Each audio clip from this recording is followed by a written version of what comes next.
بل تؤثرون الحياة الدنيا والآخرة خير وأبقى۔ اب دنیا کا جو آرام ہے، آدمی کیا ہے، یہاں آرام کے لیے بڑی کوششیں کرتا ہے، سب کچھ آرام ہی کے لیے ہوتا ہے۔ یہ آرام کتنے دن تک رہیں گے؟ یہ آرام، تکلیف کے دن تو بڑے لمبے ہوتے ہیں، آرام کے دن کیا بہت جلدی کٹ جاتے ہیں۔ یہ آرام کے دن کتنے دن رہیں گے؟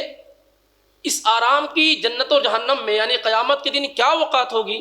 جو 100 سال 200 سال یا 150 سال جو بھی آپ کو لمبی زندگی ملی ہو، اگر آپ اس حدیث کو سن لیں اور ذہن میں محفوظ کر لیں تو شاید دنیا سے دور بھاگیں گے، دنیا کی طرف نہیں بھاگیں گے، اور دنیا کو صرف اتنا ہی حاصل کرنے کی کوشش کریں گے کہ آپ حلال طریقے سے زندگی بسر کر سکیں۔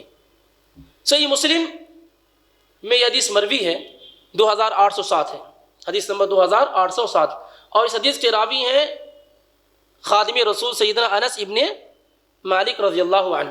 سیدنا انس ابن مالک رضی اللہ عنہ 10 سال انہوں نے نبی صلی اللہ علیہ وسلم کی خدمت کی۔ وہ کہتے ہیں کہ میں نے اللہ کے نبی صلی اللہ علیہ وسلم کو فرماتے ہوئے سنا، آپ فرماتے ہیں یوتا بانعم اہل الدنیا من اہل النار یوم القیامہ، قیامت کے دن ایک ایسا جہنمی لایا جائے گا، قیامت کے دن ایک ایسا جہنمی لایا جائے گا جس نے دنیا میں سب سے زیادہ آرام دیکھا ہوگا، جس نے دنیا میں سب سے زیادہ بانعم، سب سے زیادہ نعمتوں میں، آرام میں، آسائش میں پلا ہوا آدمی لایا جائے گا، لیکن جہنمی ہوگا۔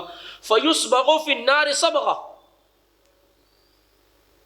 صبغہ کہتے ہیں کسی چیز کو، مثال کے طور پہ یہ ہے پانی میں ڈالا جاؤ نکال لیا جائے، تھوڑے وقفے کے لیے اسے جہنم میں ڈالا جائے گا۔ کس آدمی کو؟ جس نے دنیا میں سب سے زیادہ آرام دیکھا، اور پھر اسے سوال کیا جائے گا یا ابن آدم هل رأيت خيرا قط هل مر بك نعيم قط، صحیح مسلم کی روایت ہے۔ اس آدمی کو جس نے دنیا میں سب سے زیادہ آرام دیکھا، جہنم میں تھوڑے لمحے کے لیے ڈالا گیا، اور اس سے پوچھا جا رہا یا ابن آدم هل رأيت خيرا قط، کیا تم نے کبھی کوئی بھلائی دیکھی ہے، کوئی آرام دیکھا ہے کبھی؟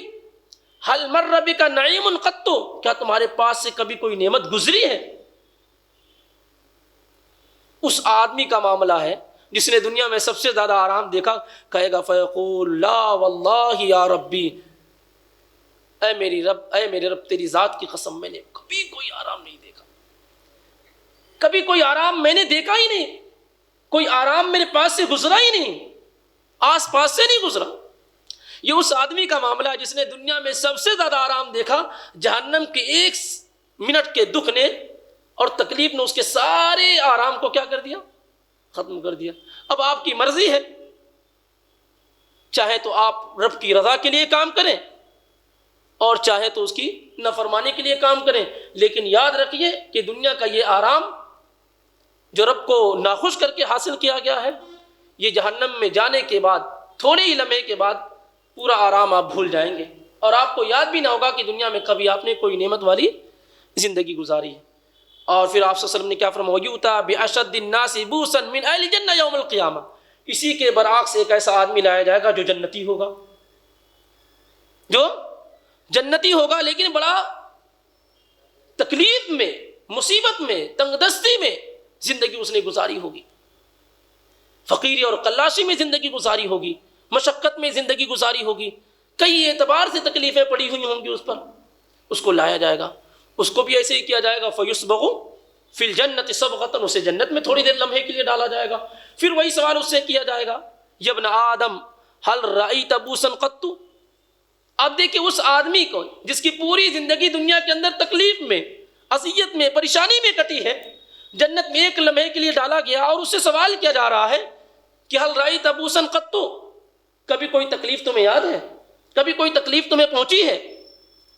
اس آدمی سے پوچھا جا رہا ہے جس کی پوری دنیاوی زندگی تکلیفوں میں کٹی، هل مر بک شدۃ قط، کیا کوئی تکلیف کے لمحے تمہارے پاس سے کبھی گزرے ہیں؟ وہ کیا کہے گا جواب میں؟ فیقول یا ربی واللہ ما مر بی شدۃ قط ولا رأیت بوسا قط، اے اللہ تیری قسم کبھی کوئی تکلیف میرے آس پاس سے ہی نہیں گزری ہے، میں نے کبھی کوئی تکلیف دیکھی ہی نہیں ہے، مجھے تو ایسا محسوس ہو رہا ہے کہ میں ہمیشہ نعمتوں والی جگہوں میں اور آرام اور آسائش کی جگہوں میں رہا ہوں۔ یہ کتنا عظیم معاملہ ہے، کتنی اہم چیزیں ہیں یہ۔ ادھر ادھر کی باتیں نہیں ہیں، یہ حدیث ہے اور صحیح مسلم کی حدیث ہے۔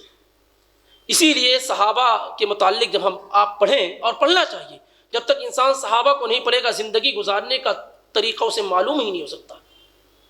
یہ ان چیزوں پر جو روشنی نہیں ڈالی جاتی ہے یا ان چیزوں کو نہیں بیان کیا جاتا ہے، اس کے بہت غلط اثرات آئیں گے۔ اس لیے کہ آدمی یہ دیکھے کہ صحابہ نے نبی علیہ الصلوۃ والسلام کے قول و فعل پر، آپ کے فرمودات پر کس طریقے سے عمل کیا، ان کی زندگیاں گزری کیسی ہیں، کیا ان کے پاس نعمت اور آسائش نہیں تھی؟ جب تک ہم انہیں نہیں پڑھیں گے زندگی گزارنے کا صحیح سلیقہ سمجھ میں نہیں آئے گا۔